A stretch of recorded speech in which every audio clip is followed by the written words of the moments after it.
Bonjour à tous, j'avais envie de vous parler de dépression postpartum, de mon hypersensibilité et du lien maman-enfant. Alors c'est tout de suite dans cette vidéo. Euh, je suis maman de deux enfants, dont un enfant, enfin deux garçons, dont un enfant de 9 ans et un de 6 ans. Et j'avais envie de parler du jour où je suis devenue maman. Et que la vie n'est pas toujours parfaite en fait. C'est pas parce qu'on a des enfants qu'on est qu'on est comme dans les publicités à la télé en train de waouh, ma vie elle est trop belle, elle est trop géniale, j'adore ma vie. En fait non. Mais c'est pas pour autant qu'on parle de choses qui sont pas cool que on- enfin comment expliquer que parce qu'il y a tellement de personnes qui disent ah, on essaie d'avoir des enfants depuis un certain nombre d'années. Alors je suis très, très triste pour eux. Moi j'ai aussi mis pas mal de temps à avoir des enfants. Enfin, on a eu quand même un certain temps avant d'avoir des enfants. Mais, euh, mais on a le droit d'avoir des difficultés. On a le droit de parler de nos difficultés en fait. Parce que je parle pas des difficultés des autres. On a tous nos problèmes en fait. On a tous nos problèmes. Mais j'avais surtout envie de parler de ces sentiments qu'on peut ressentir ou ne pas ressentir vis-à-vis de ses enfants. Euh, Moi, j'ai eu de grosses difficultés et encore aujourd'hui, c'est difficile vis-à-vis de mon premier enfant en fait. C'est euh, c'est un combat de tous les jours. Bon, pour vous la faire courte, hein, on va quand même résumer un petit peu la situation depuis qu'il arrive au monde. Rien n'est arrivé comme prévu. Il est arrivé avant terme, provocation. Je m'attendais déjà pas à ça. Enfin, on n'est jamais vraiment préparé à devenir parent, vous me direz. Mais voilà, il y a tout ça qui a fait que c'était difficile. Et en fait, après, il a fait 10 jours de néonatologie. Le but, c'est pas de parler de mon fils, c'est surtout de parler de la situation. Et du coup, en fait, à partir du moment où on est rentré à la maison, j'ai tout de suite senti des difficultés avec mon enfant. C'est très difficile d'en parler, donc moi je viens pas là pour me faire jeter des pierres parce qu'il y a beaucoup de gens qui jugent, hein. Donc avant d'en parler, c'était très difficile d'accepter ces sentiments-là parce que ça nous tombe dessus et on peut rien contrôler en fait. Il faut les accepter et encore aujourd'hui j'ai du mal à les accepter. Mais en fait, dans la plupart des cas, quand vous avez porté votre enfant pendant 9 mois, puis même les papas, ils n'ont pas porté leur enfant et ils arrivent à ressentir des sentiments pour leur enfant. Mais moi, ce lien, c'est comme s'il était cassé en fait à la naissance. Et du coup, en fait, c'est comme si j'étais avec un étranger en fait. J'ai l'impression que c'était pas mon enfant. Et c'était bizarre parce que je l'ai suivi partout. À l'hôpital, il était transféré d'un hôpital à un autre. Mais il était en néonatologie, donc c'est pas moi réellement qui m'en occupais en fait. Il était branché à des machines de partout. Donc on a eu avec mon mari de gros traumatismes. Et encore aujourd'hui, c'est difficile, je peux en parler, mais c'est surtout ces sentiments en fait vis-à-vis de notre enfant en fait.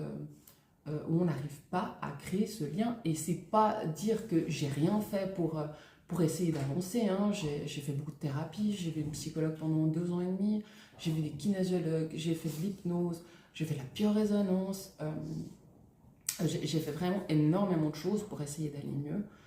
Mais pour vous parler surtout des sentiments, c'est surtout pour partager un peu mon vécu, de dire que on peut avancer, on peut évoluer, même si c'est toujours dur aujourd'hui, ça va quand même mieux aujourd'hui. Mais moi, quand j'avais ces sentiments, que j'ai l'impression de ne pas aimer mon enfant, j'ai des animaux, j'ai l'impression de plus aimer mes animaux que mon propre fils que j'ai porté. Qu'est-ce que j'avais comme autre sentiment encore? Euh, J'arrivais pas à lui parler. Et ça paraît très bizarre. Mais même dans mon ventre, hein, j'avais beaucoup de mal. Après, c'était mon premier enfant. Ça peut être aussi lié à ça. Mais j'arrivais pas à lui parler, en fait. J'ai l'impression d'être folle si je parlais à mon enfant. C'est assez particulier. J'arrivais pas à lui faire de bisous. Donc, en fait, j'étais maman au foyer, hein. Tout de suite, j'avais décidé d'arrêter de travailler pour m'occuper de mon enfant. Mais il était bien soigné, il était propre, il était nourri. Euh, mais c'était un mélange de... Je voulais être la mère parfaite. J'étais en mode robot. J'étais en mode robot, donc je faisais les choses parce qu'il fallait les faire. Il fallait qu'il soit bien soigné. Mais, mais j'éprouvais aucun plaisir, en fait. Vraiment aucun plaisir. Et je suis passée par des phases où j'avais même l'impression des fois de le détester, en fait. Rien que de le regarder. Et quand je pense à ces choses, surtout maintenant, j'ai un petit peu réussi à accepter de me dire que c'était difficile pour moi, mais j'arrivais pas à en parler, j'avais l'impression d'être folle. Et quand je voyais toutes ces émissions qu'on voit à la télé, où en fait c'est l'amour fou pour leur enfant, elle le regarde, elle pourrait limite mourir en le regardant, enfin je ressentais pas du tout ça en fait. Et je comprenais pas quoi, cet enfant je l'ai voulu, depuis toujours, en fait, depuis toujours je veux des enfants. Je l'ai eu un petit peu avant mes 30 ans, allez, 28 ans, mais je l'ai toujours voulu. Et puis, alors peut arriver par surprise à ce moment-là, parce que je pensais que je ne pouvais pas avoir d'enfant, mais, je l'ai voulu, en fait. Et du coup, je pense que c'est vraiment cette coupure à la naissance qui a fait que je rame pour essayer de retisser ce lien. Il ne doit pas être bien, mais aujourd'hui, j'arrive, je ressens de l'amour, mais j'ai beaucoup de mal à avoir de la patience.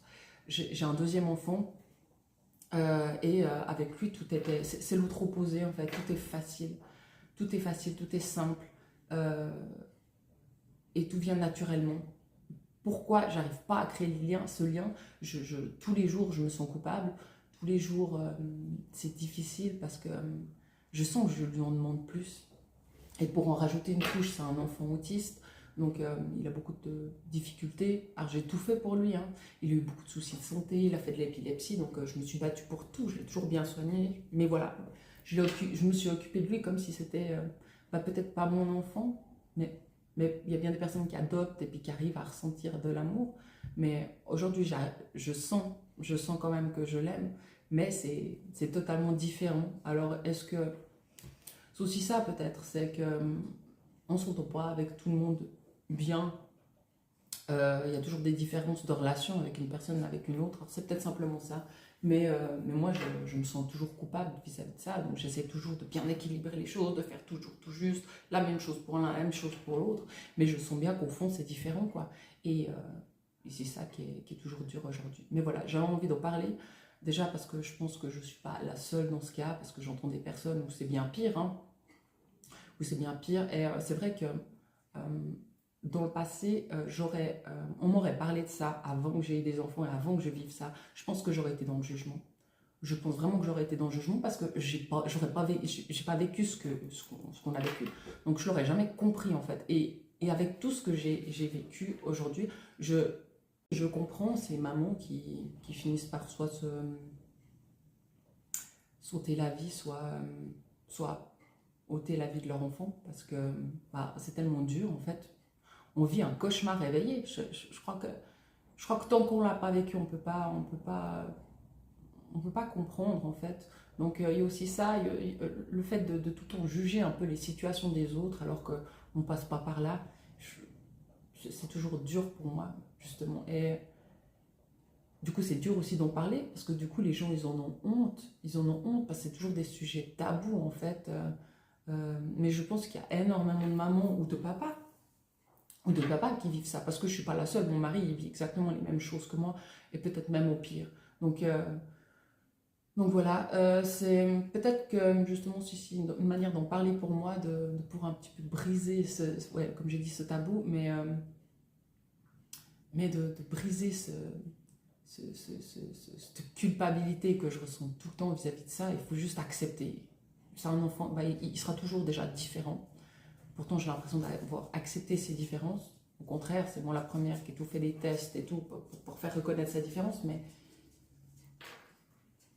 j'ai du mal à accepter le quotidien que ça demande parce que tout le monde me dit à chaque fois c'est normal, un enfant, tu répètes tout le temps les choses. Ouais, c'est normal. Mais viens à la maison et puis tu verras comment c'est. Moi, c'est pas la normalité en fait chez moi. Moi, je suis arrivée avec un enfant, j'ai eu un enfant directement différent, donc j'ai pas eu de la normalité. Mon deuxième enfant aussi des troubles, pas les mêmes, mais aussi de l'autisme, mais moins prononcé. Donc voilà, c'était pour vous échanger une petite partie de ma vie.